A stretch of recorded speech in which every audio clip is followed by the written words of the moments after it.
கிறிஸ்துவுக்குள் பிரியமானவர்களே, இந்த நாளுக்கான தினசரி தியான வசனம் லூக்கா எழுதின சுவிசேஷம் 24வது அதிகாரம் 53வது வசனம். லூக்கா 24:53. லூக் 24:53. நாள்தோறும் தேவாலயத்திலே தேவனை புகழ்ந்து துதித்து கொண்டிருந்தார்கள். ஆமேன்.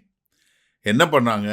ஆண்டவரை ஆராதித்து பணிந்து கொண்டு சந்தோஷத்தோட வந்து ஒவ்வொரு நாளும் தேவாலயத்தில் தேவனை புகழ்ந்து துதித்து கொண்டிருந்தார்கள். எப்படி? அதாவது ஓய்வு நாள் அல்ல, உயிர்த்தெழுந்த நாள் மாத்திரம் அல்ல, ஒவ்வொரு நாளும்.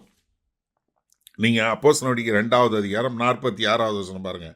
அவர்கள் ஒருமனப்பட்டவர்களாய் தேவாலயத்திலே அனுதினமும் தரித்திருந்து, என்ன தேவாலயத்தில் ஒவ்வொரு நாளும் தரித்திருந்து வீடுகள் தோறும் அப்பம் பெற்று மகிழ்ச்சியோடும் கபடமில்லாத இருதயத்தோடும் போஜனம் பண்ணி தேவனை துதித்து ஜனங்கள் எல்லோரிடத்திலும் தயவு பெற்றிருந்தார்கள். ரட்சிக்கப்படுகிறவர்களை கர்த்தர் அனுதினமும் சபையிலே சேர்த்து கொண்டு வந்தார். ஒவ்வொரு நாளும், அதாவது வாரத்தினுடைய முதலாம் நாள் நம்ம எல்லாம் கூடி ஜபிக்கிறோம், கூடி ஆராதனை பண்ணுறோம். ஞாயிற்றுக்கிழமை அது வாரத்தினுடைய முதலாவது நாள்.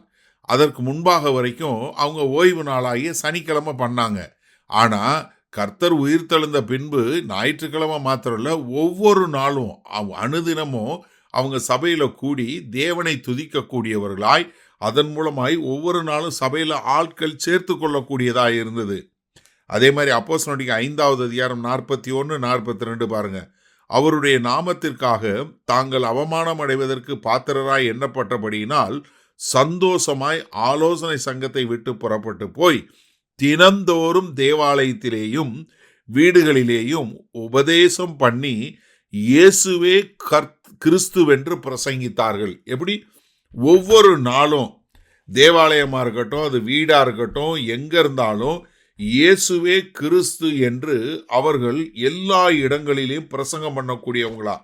நீங்கள் ஆதி திருச்சபையை பாருங்க, ஆதி அப்போஸ்தலர் வாழ்க்கையை பாருங்க. அவர்களுக்கு எல்லா நாளும், அதாவது ஏதோ ஒரு நாள் இல்லை, வாரத்தில் ஒரு நாள் இல்லை, ஒவ்வொரு நாளும் இயேசுவே கிறிஸ்து என்று பிரசங்கம் பண்ணினாங்க. அந்த பிரசங்கத்தை கேட்டு ஒவ்வொரு நாளும் சபையில் மக்கள் சேர்த்து கொள்ளப்பட்டாங்க. என்ன ஒரு ஆனந்தம் பாருங்க. காரணம் என்னன்னா, அவங்க ஒவ்வொரு நாளும் தேவாலயத்தில் தேவனை புகழ்ந்து துதித்து கொண்டு இருக்கிறாங்க. தங்களுக்கு கொடுக்கப்பட்ட ரட்சிப்பை குறித்து அவங்க புகழ்ந்து பாடி துதிக்கும் போது அதை பார்க்குற மற்றவர்கள் என்ன, நானும் இந்த கிறிஸ்துவை எப்படி ஏற்றுக்கொள்ள முடியும், நானும் எப்படி இந்த சந்தோஷத்தை ஏற்றுக்கொள்ள முடியும், நானும் எப்படி இப்படிப்பட்ட ஒரு சமாதானமான வாழ்க்கை வாழ முடியும் என்று சொல்லி அவர்களும் ஆண்டவரை ஏற்றுக்கொண்டு ஒவ்வொரு நாளும் சபையில் மக்கள் சேர்த்து கொள்ளப்படும் விதமாக நடக்கக்கூடிய ஒரு காரியத்தை பார்க்கிறோம். அப்போ என்ன, இவர்களுக்கு ஆண்டவர் சொன்ன ஒரு காரியம், ஆண்டவரை பார்த்தாங்க, அவங்களால சும்மா இருக்க முடியல.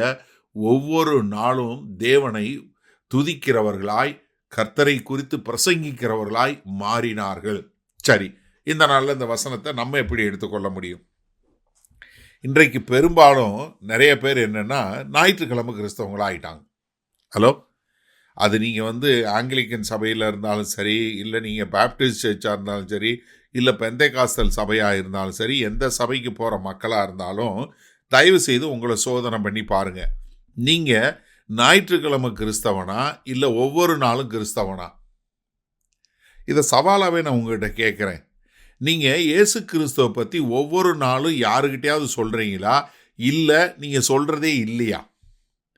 இல்லை, நீங்கள் நிறைய பேர் இப்போ என்ன நினைக்கிறாங்கன்னா, சபைக்கு சபையில் சர்வீஸ் அட்டன் பண்ணி அவங்க போனாங்கனாலே அவங்க என்னமோ கர்த்தருக்கு பெரிய தியாகம் பண்ணதான் நினைக்கிறாங்க. எப்படி? ஏன்னா நிறைய பேர் ஜெபம் பண்ணும்போது என்ன ஜெபம் பண்ணுறாங்க, ஆண்டவரே இந்த நாளில் எத்தனையோ பேர் எங்கெங்கோ என்னென்னமோ போயிட்டாங்க, ஆனால் இங்கே சபையில் நாங்கள் எல்லாம் கூடி ஆராதிக்க வந்திருக்கிறோம், அதற்காய் நன்றி. அப்போ என்ன சொல்கிறோம்? இன்டெரக்டாக என்ன சொல்கிறீங்க? பாருங்க, அவன் எல்லாம் ஊரை சுற்றிட்டு இருக்கான், நான் மட்டும் உங்கள்கிட்ட வந்துட்டேன், அதனால் இப்போ நீங்கள் கொஞ்சம் நல்லா சந்தோஷப்படுங்க, சரியா? அப்படிங்கிற மாதிரி தான் நிறைய பேர் பேசுகிறாங்க. நிறைய பேர் என்னென்னா, அவங்க பைபிள் வாசிக்கிறது, அவங்க ஜெபம் பண்ணுறது, இதெல்லாம் என்னமோ அவங்க கர்த்தருக்கு செய்கிற பெரிய தியாகமாக நினைக்கிறாங்க. எனக்கு அருமையானவரே, ஒரு நிமிஷம் சிந்திச்சு பாருங்கள். நீங்கள் உண்மையிலே ரட்சிக்கப்பட்டவங்களாக இருந்தால் எப்படி சும்மா இருக்க முடியும்? உங்களுடைய ரட்சிப்பு குறித்த மேன்மை இருந்தால் நீங்கள் எப்படி சும்மா இருக்க முடியும்? தயவுசெய்து உங்களை கேள்வி கேளுங்க. அப்போ உங்க வாயை திறந்தா, ஒவ்வொரு நாளும் வாயை திறந்தா கர்த்தரை குறித்த துதியும் கர்த்தரை குறித்த சாட்சியும் வெளியே வர வேணாமா? உங்க மூலமா அநேகர் கர்த்தரை தெரிந்து கொள்ள வேண்டாமா? எனக்கு அருமையான சகோதரனை சகோதரியே, இன்றைக்கு உங்களுக்குள்ள ஒரு பெரிய மனமாற்றத்தை கர்த்தர் கொடுக்கட்டும். அதன் மூலமாய் நீங்கள் தேவனுக்கு என்று வாழக்கூடிய மக்களா வாழுங்க. சரியா? இனி ஞாயிற்றுக்கிழமை கிறிஸ்தவனா இருக்காதீங்க. 24 மணி நேரமும் 365 நாளும் நீங்க கிறிஸ்தவன் என்பதை மறந்து விடாதீர்கள். வல்ல பிதாவே, இந்த செய்தியை கேட்டுக்கொண்டு இருக்கிற ஒவ்வொருவரும், ஆமாண்டவரே, நாங்கள் இந்த லூக்கா சுவிசேஷம் முழுவதும் படிச்சிட்டோம். ஒரு பாடம் நாங்கள் இதிலிருந்து தெளிவாக எடுத்துக்கொண்டு போக விரும்புகிறோம். ஒவ்வொரு நாளும் நாங்கள் கிறிஸ்தவர்களாய் உம்முடைய நாமத்தை பறைசாற்றுகிறவர்களாய் வாழ எங்களை ஒப்பு கொடுக்கிறோம். மீட்பரும் இரட்சகரும் ஆகிய இயேசு கிறிஸ்துவின் மூலம் பிதாவே, ஆமேன். கர்த்தர் உங்களை ஆசீர்வதிப்பாராக. நம்ம இனி ஒரு புஸ்தகம், அதில் நம்மளை சந்திப்போம். நாளை காலையில் வேறொரு புதிய சுவிசேஷ நூலில் சந்திப்போம். கர்த்தர் தாமே உங்களோடு இருப்பாராக. ஆமேன்.